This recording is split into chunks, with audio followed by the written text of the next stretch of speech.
मेरी आज की कहानी एक छोटी सी काव्या की मनस्थिति को दर्शाती हुई एक घटना है, जिसमें उसने अपने दादू के साथ गुजारे हुए अच्छे बुरे पलों को साझा करने की कोशिश की है। दादू का रोज का नियम था कि शाम को मुझे पार्क ले जाना, वहाँ पर ढेर सारी राइड्स में झूलना, खेलना और फिर उनकी उंगली पकड़कर वॉक करना। मैं हर दिन शाम का इंतज़ार करती कि दादू अपनी स्कूटी की भर भर करेंगे और मैं भाग कर आगे चढ़ जाती और मन भर कर मस्ती करती। दादू मुझे रोज नियम से पार्क ले जाते। वहाँ खेलते खेलते थक हार कर अगर मुझे भूख लग जाती तो दादू मुझे कुछ पसंद का दिला देते। मैं डांट पड़ने के डर से उनकी ओर देखती। दादू कहते, खा लो, आज रोज खाओगी तब टीथ खराब हो सकते हैं। और मेरे उदास चेहरे की उदासी देखकर दादू कह उठते। मैं खुश हो जाती। दोपहर को मैं उनके साथ YouTube पर वीडियो देखती, उनके साथ खाना खाती और ऐसे ही ना जाने कितनी यादें कितनी मासूम सी होती हैं।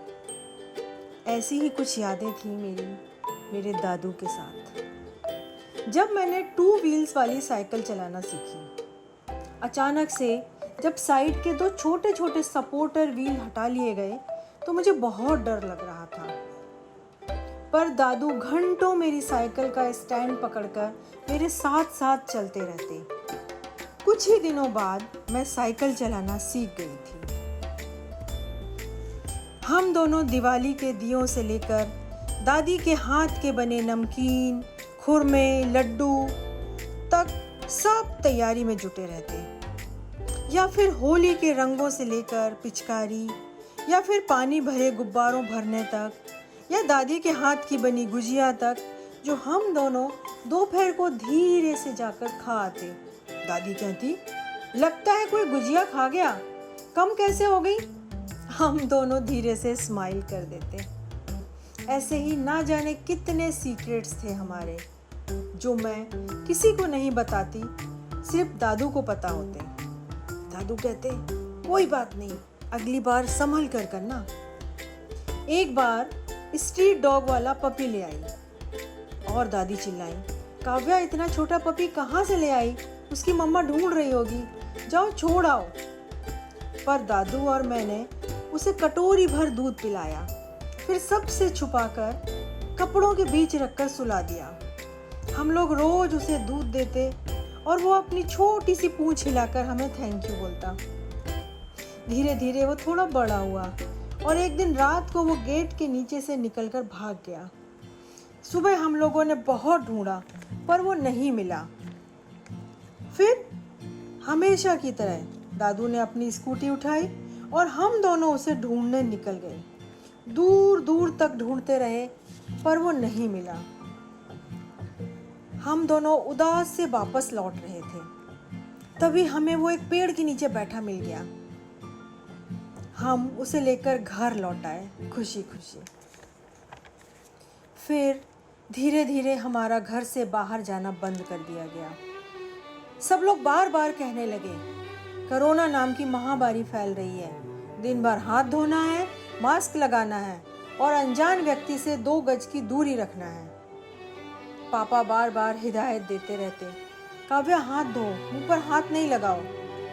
मैं अब सारे नियम समझ गई थी। घर में कई बार सैनिटाइजर स्प्रे किया जाता। सारे लोग केयरफुल थे, पर पता नहीं कहाँ से कोरोना नाम का वायरस हमारे घर पहुंच ही गया। पहले पापा को फीवर आया, टेस्ट पॉजिटिव था। सब लोग डर गए। पापा ने फ़ोन पर सबको बोला, मेरा टेस्ट पॉजिटिव आ गया है, सब लोग अलग अलग रूम में शिफ्ट हो जाओ। ऐसा ही किया गया। पर धीरे धीरे दादी और दादू भी पॉजिटिव हो गए। कोई किसी का ध्यान नहीं रख रहा, सब अकेले अकेले। दादू का ऑक्सीजन लेवल कम हो गया। सब लोग बहुत डर गए। पापा उन्हें लेकर हॉस्पिटल गए। 2-3 दिन बीत गए। दादू ठीक हो रहे थे। पापा और दादी भी ठीक थे अब। और मैं खुश कि चलो जल्दी मैं दादू से मिल पाऊंगी। आइसोलेशन वाले दिन से ही हम लोग अलग अलग हो गए थे, लेकिन फिर अचानक दादू की तबीयत खराब होने लगी। डॉक्टरों की तमाम कोशिशों के बावजूद दादू घर नहीं आ पाए। पापा ने बोला, काव्या, अब तेरे दादू कभी नहीं आ पाएंगे, वो भगवान के घर चले गए। मैं उदास थी उनके बिना। अब उनकी फोटो से बात कर लेती हूँ, फोटो पर जमी धूल पोंछ देती हूँ, अपने नाश्ते और खाने की एक बाइट उनकी फोटो को खिला देती हूँ। मेरे छोटे से दिल पर ये घाव जो मैं कभी नहीं भूल पाऊंगी कि मेरे दादू अब कभी नहीं आए।